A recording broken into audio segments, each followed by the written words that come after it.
Tov.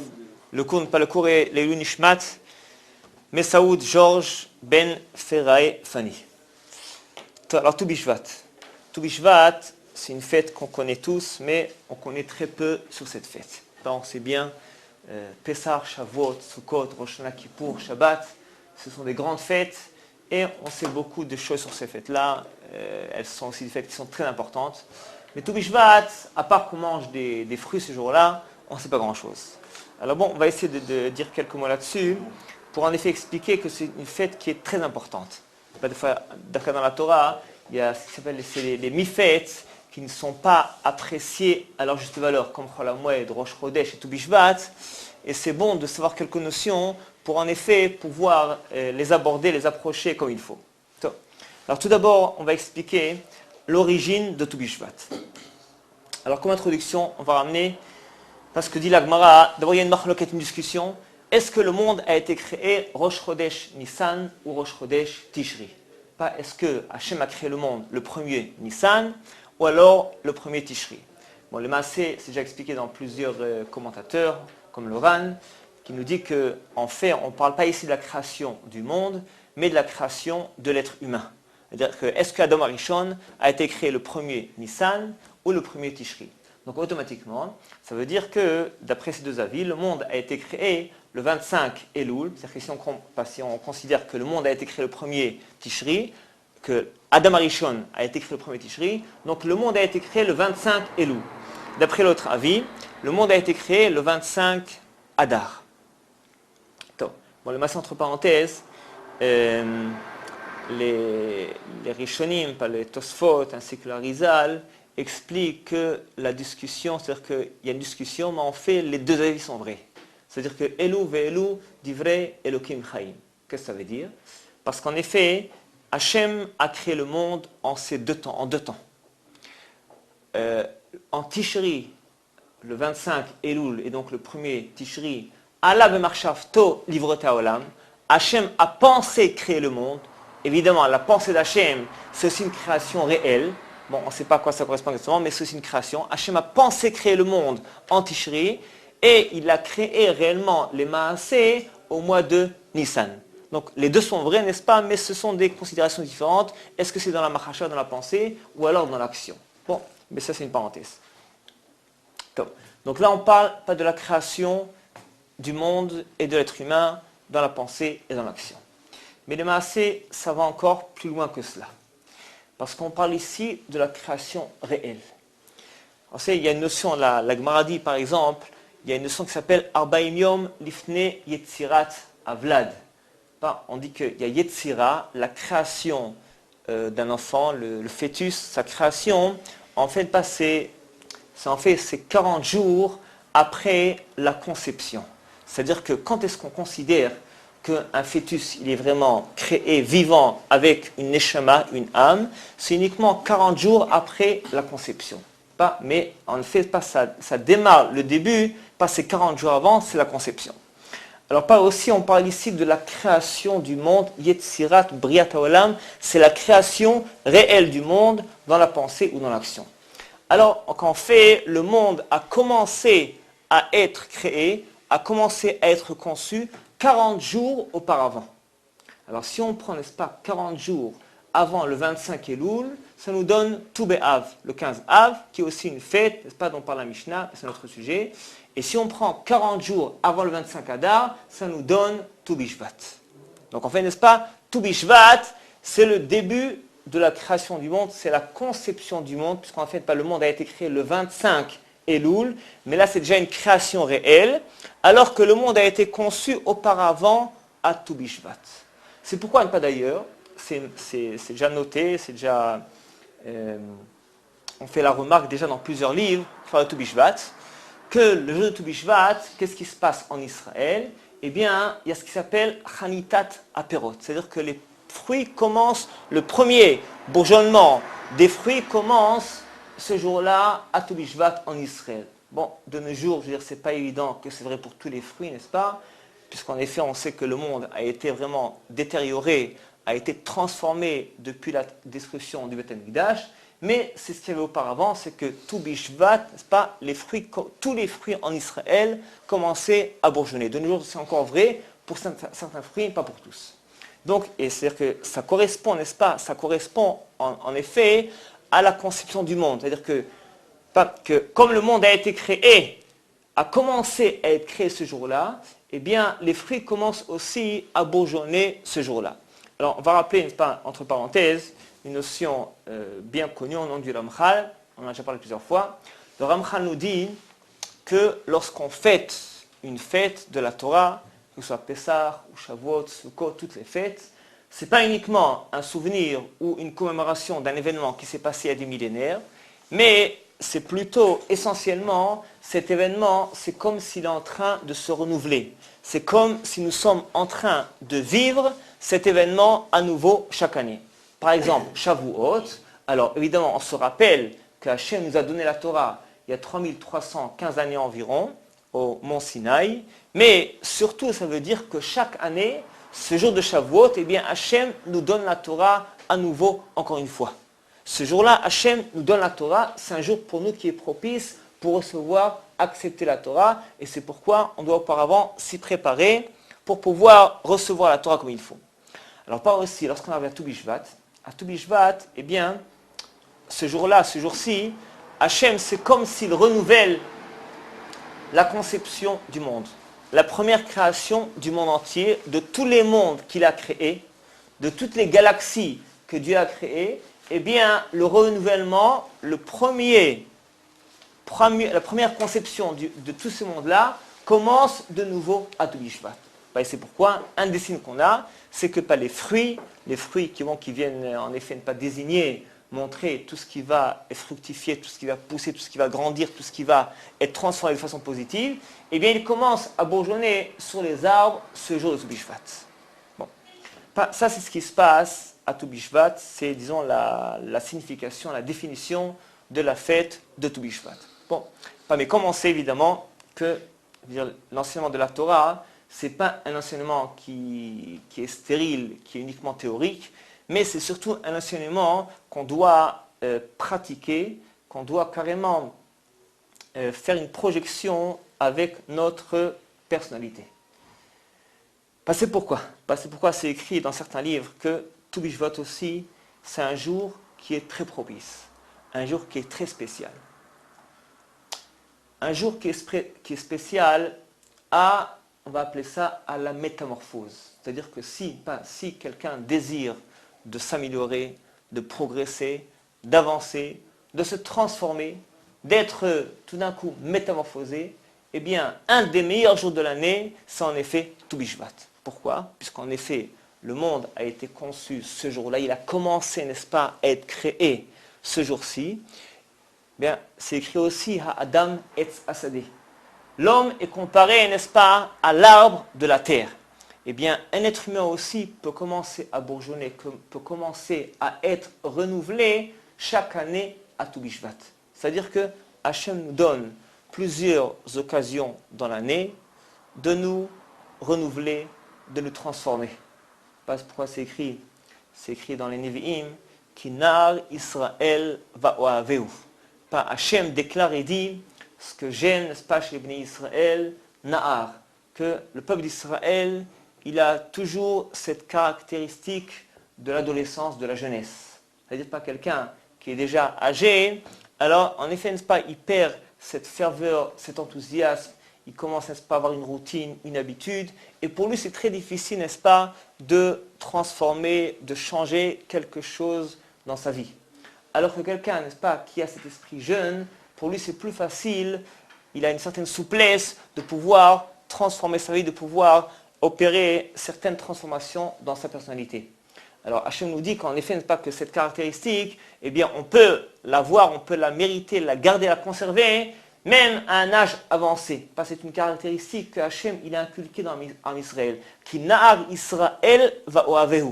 C'est-à-dire qu'il y a une caractéristique qui s'appelle Narut, on peut garder cet esprit de jeunesse, d'adolescence, même à un âge avancé. Cette faculté de pouvoir se transformer. Alors on a certains jours dans l'année qui sont propices, n'est-ce pas, comme Rosh Hashanah, Kippour, on a aussi, n'est-ce pas, certaines fêtes, Pessah, on a aussi Tu Bishvat.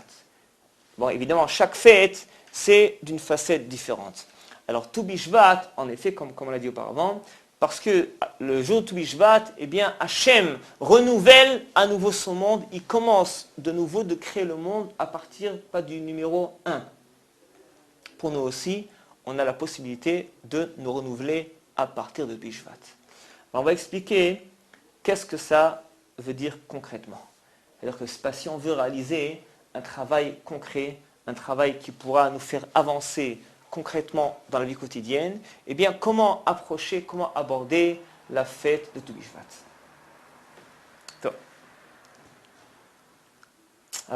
Comme on l'a dit auparavant, les fruits commencent à bourgeonner le jour de Tu Bishvat. C'est-à-dire, c'est le début, c'est la racine, c'est la base des fruits qui commencent à Tu Bishvat. Pour nous aussi, c'est pareil.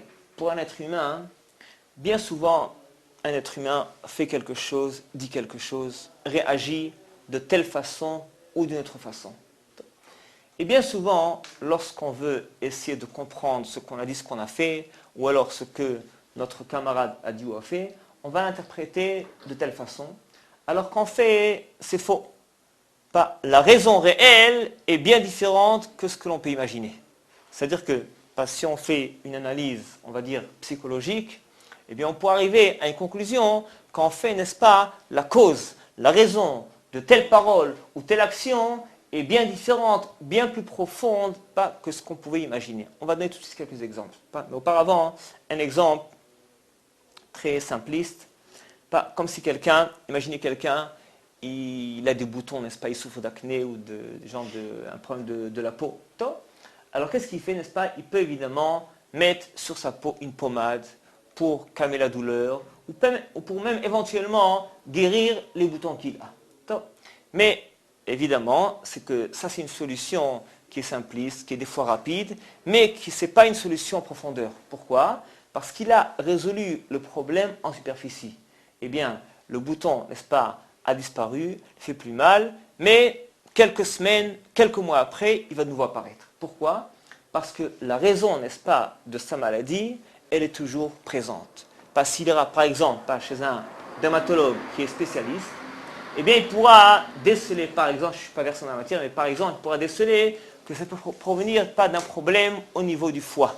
Des fois, lorsque le foie fonctionne mal, eh bien, ça peut provoquer des boutons sur la peau. Et il faudra non pas mettre une pommade sur la peau, mais guérir le foie. Donner des médicaments pendant quelques semaines, quelques mois, pour faire fonctionner le foie de façon normale. C'est guérir le problème, c'est résoudre le problème en profondeur.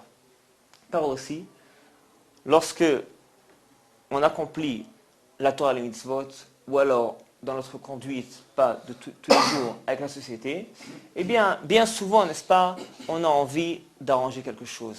Il y a une mitzvah qu'on ne fait pas très bien, ou alors on se rend compte qu'on se conduit mal avec ses proches parents, avec sa famille, avec les camarades, avec les voisins, et on a envie, n'est-ce pas, d'améliorer nos rapports avec la société.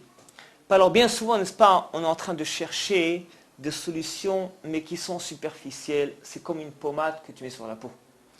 Et là, on te dit, attention, il faut, n'est-ce pas, résoudre le problème à la base en profondeur. Alors, si c'est vrai pour toute l'année, eh bien, lorsqu'on arrive à Tu Bishvat, eh bien, c'est encore une fois une journée, une période qui est propice pour résoudre les problèmes en profondeur. Pour trouver la raison, la cause du problème, et pour ensuite le résoudre. Alors, on va citer quelques exemples. Premier exemple, la tfila. Bien souvent, on peut se rendre compte que, la tfila, même si on la fait tous les jours, mais on n'arrive pas réellement à se concentrer. On rêve à droite à gauche, ou alors on fait la tfila, mais ça ne nous dit pas grand-chose. On n'est pas motivé, ça nous ennuie.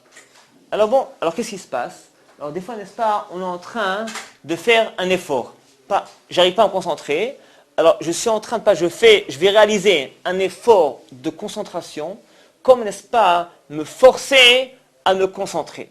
Alors ça peut marcher pendant quelques minutes, ça peut marcher pendant un jour ou deux, Mais à longue échéance, ça ne va pas marcher. Pourquoi? Parce qu'il y a une raison qui est plus profonde à cela. Pourquoi est-ce que je n'arrive pas à me concentrer dans la tefila? Pourquoi est-ce que je ne suis pas assez motivé par une mitzvah si extraordinaire, n'est-ce pas, qui est de prier devant Hachem? Et là aussi, n'est-ce pas, on peut chercher la raison. On peut la trouver. Il faudra, n'est-ce pas, résoudre le problème à la base. Alors, puisqu'on a parlé de cet exemple, on va expliquer par exemple que pour la tefila, bien souvent, ça peut être le fait, pas le fait, que je ne comprends pas ce que c'est la tefila. Je n'arrive pas à comprendre le texte de la tefila. Je récite une récitation sans comprendre ce que je dis. Ou alors, j'ai un problème qui me dérange consciemment ou alors inconsciemment. Je n'arrive pas à comprendre pourquoi est-ce qu'il faut que je prie. Enfin, je me dis que Dieu, il est bon. Eh bien, si Hachem, pas, c'est ce qui me manque, eh bien, s'il veut me le donner, il me le donnera. Ou alors je dis que si je le mérite, je l'aurai. Si je ne le mérite pas, je ne l'aurai pas. C'est-à-dire que comment est-ce que la tefila, elle va pouvoir changer les décrets, les desseins d'Hachem? Des fois, ce sont des questions qui nous dérangent consciemment ou inconsciemment et qui nous empêchent de pouvoir se concentrer dans la tefila ou alors qui nous enlèvent la motivation à la tefila. Je ne vais pas maintenant donner tous les remèdes parce que ça prendra beaucoup de temps, mais juste donner des exemples dans lesquels on se trompe lorsqu'on fait notre interprétation. On a l'impression, n'est-ce pas, que le problème, il se situe à ce niveau-là, alors qu'en fait, le problème, il est plus profond. Et là encore, Tu Bishvat, c'est un moment qui est propice pour trouver le vrai problème, à la base, à la racine, et pour trouver aussi le remède, et commencer, n'est-ce pas, à agir dans cette optique-là, pas selon le remède qu'on aura trouvé. On va donner encore un autre exemple. C'est de nos jours, n'est-ce pas, de nos jours, bon, on a souvent tendance à être assez stressé, à s'énerver rapidement.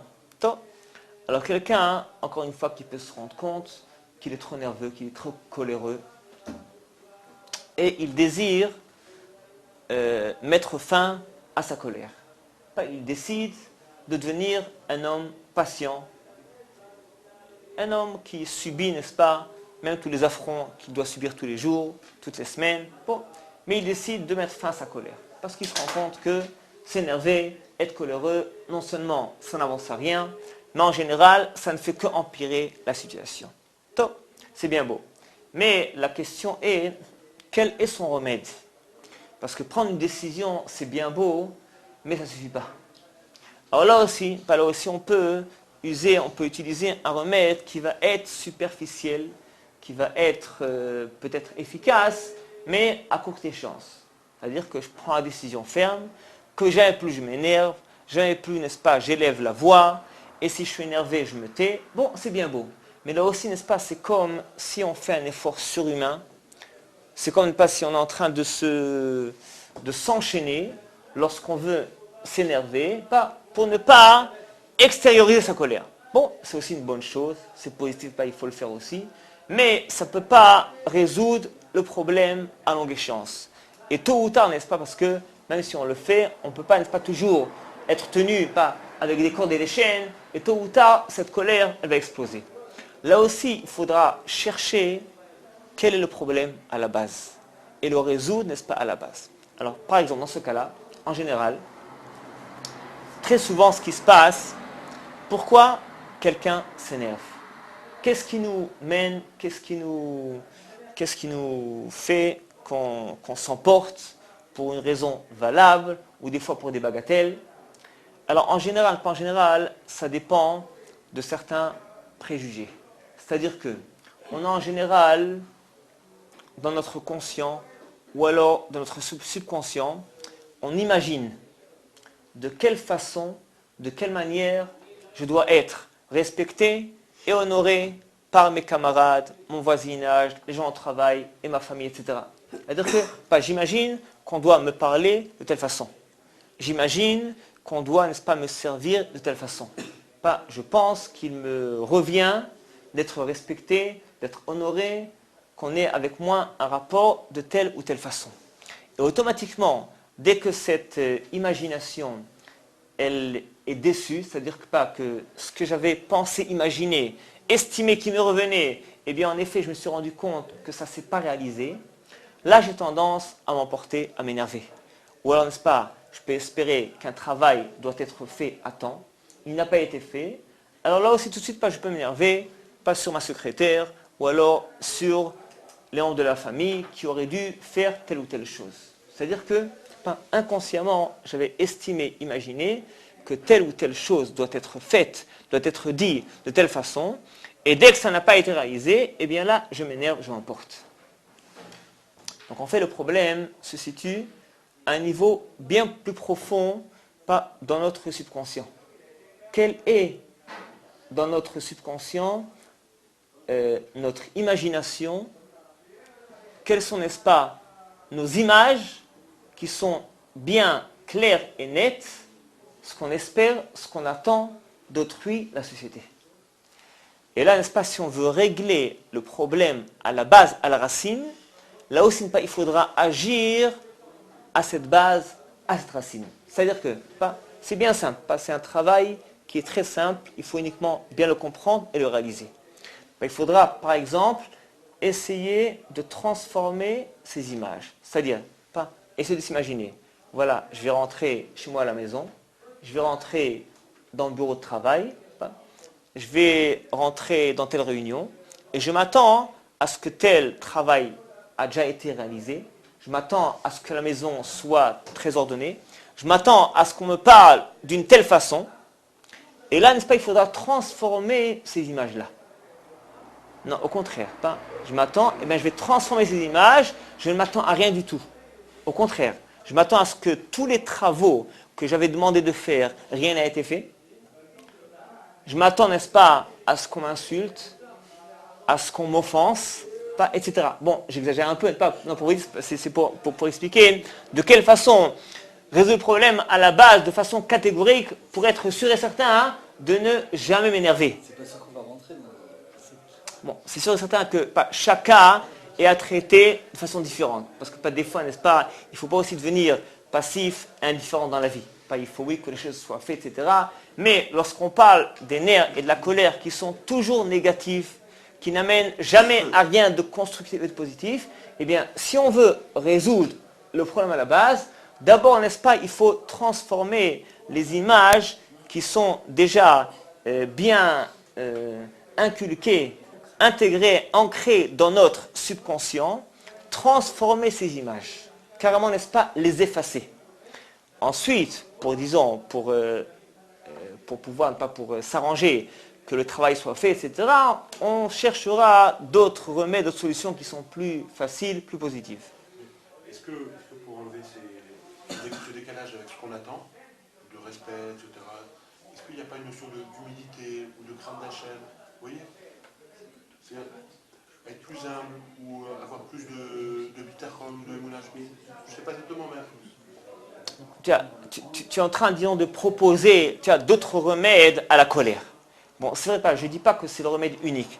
Maintenant, j'ai cité, c'est vrai, ces remèdes-là c'est vrai pour la colère, c'est que plus on a de crainte d'Hachem, plus on a d'humilité, plus on est persuadé que tout ce qui nous arrive, n'est-ce pas, c'est Hachem qui l'a envoyé, etc., ça peut aussi nous éviter de nous énerver. C'est sûr et certain. Mais j'ai uniquement pas cité un exemple de colère qui provient de certains préjugés, de certaines images qui sont ancrées dans notre subconscient, et lorsqu'on agit dans ces images-là, on peut éviter la colère.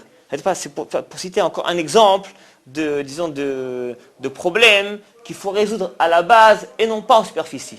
Mais il est vrai qu'il y a plusieurs façons de résoudre le problème. Mais là, on devient pessimiste en quelque sorte. On noircit tout. Non. Il ne s'agit pas, au contraire. Tout d'abord, il faut bien comprendre qu'au contraire, c'est que lorsqu'on s'énerve, c'est là où on devient pessimiste, c'est là où tout est noirci. Parce que plus on s'attend, plus on espère quelque chose, et plus on est déçu, et bien c'est là un espace qui va nous amener à la colère et à la tristesse. Alors si on s'attend à moins bien à chaque fois, on va... Alors au contraire, on s'attend à beaucoup moins, et le peu qu'on a reçu, on est très content. Et on remercie. Au contraire, c'est une façon d'alléger les problèmes de la vie. Et au contraire, disons, de rendre la vie plus en rose. Attends, je ne dis pas qu'il faut devenir indifférent à tout ce qui se passe. Il ne faut pas dire, je m'en fiche, n'est-ce pas, que ça soit fait ou pas, non, je n'ai pas dit ça. Mais je parle que lorsqu'on veut résoudre le problème de la colère, eh bien, il y a une façon de résoudre le problème à la base de cette façon-là. Maintenant, ce qui doit être réalisé, on cherchera, n'est-ce pas, les façons adéquates de le réaliser. Maintenant, encore un autre exemple qui va vous aider à mieux comprendre cela. Bon, ça rejoint un peu aussi, je dirais, l'exemple précédent, mais c'est dans un autre domaine. Pas très souvent, il y a des gens qui sont sujets à la tristesse, à la mélancolie, au désespoir. Là aussi, qu'est-ce qu'on fait? Qu'est-ce qu'on fait de nos jours quand on est triste? Eh bien, qu'est-ce qu'on fait? On va au cinéma, on va au théâtre, on regarde la télé. Qu'est-ce qu'on fait? Là aussi, on est en train de passer la pommade. Parce qu'on se sent mal, on est démoralisé, on a le cafard, comme on dit. Alors, on cherche un moyen d'oublier cette tristesse et d'oublier les causes et les raisons de cette mélancolie.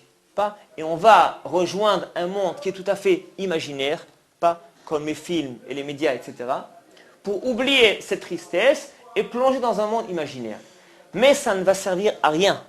Parce que dès qu'on va rentrer à la maison, ou alors dès qu'on se lève le lendemain matin, on va retrouver les raisons de notre tristesse et notre mélancolie, on va de nouveau sombrer dedans.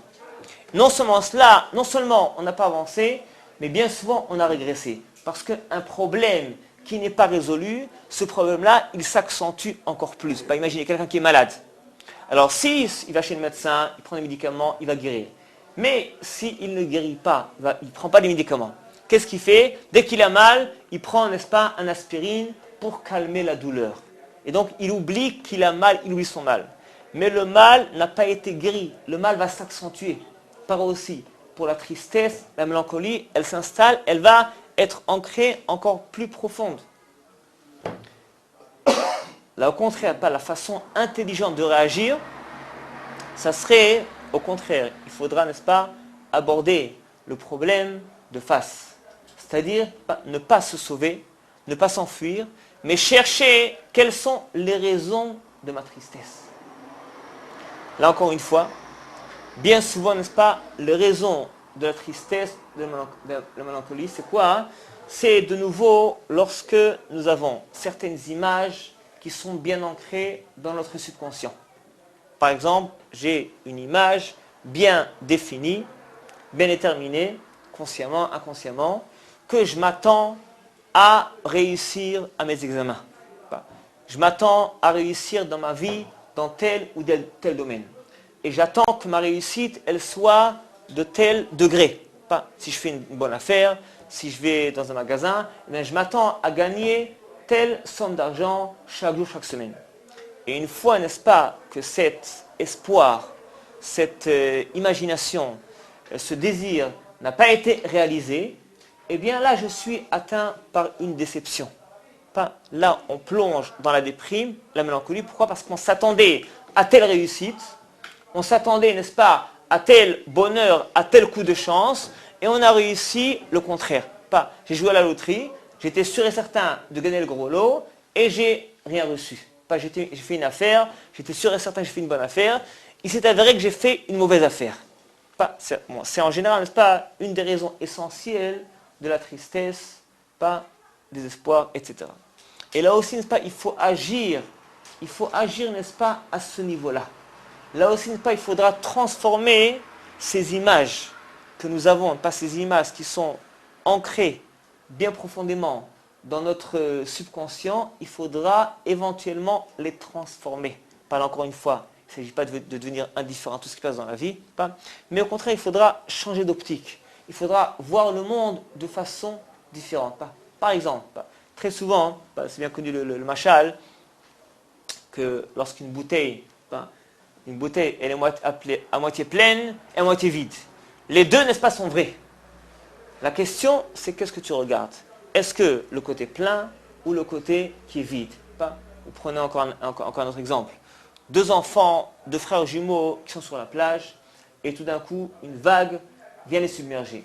Alors, un des enfants se met à pleurer et à réclamer sa mère, alors que l'autre enfant, il éclate de rire et court de nouveau vers les vagues. Alors là, on se pose la question, Qu'est-ce qui a fait pleurer cet enfant? Est-ce que c'est la vague? Non, impossible. Parce que si la vague, n'est-ce pas, lorsqu'il a bu la tasse, il pleure, eh bien son frère jumeau aurait dû réagir de pareil. Pourquoi son frère a rigolé et lui a pleuré?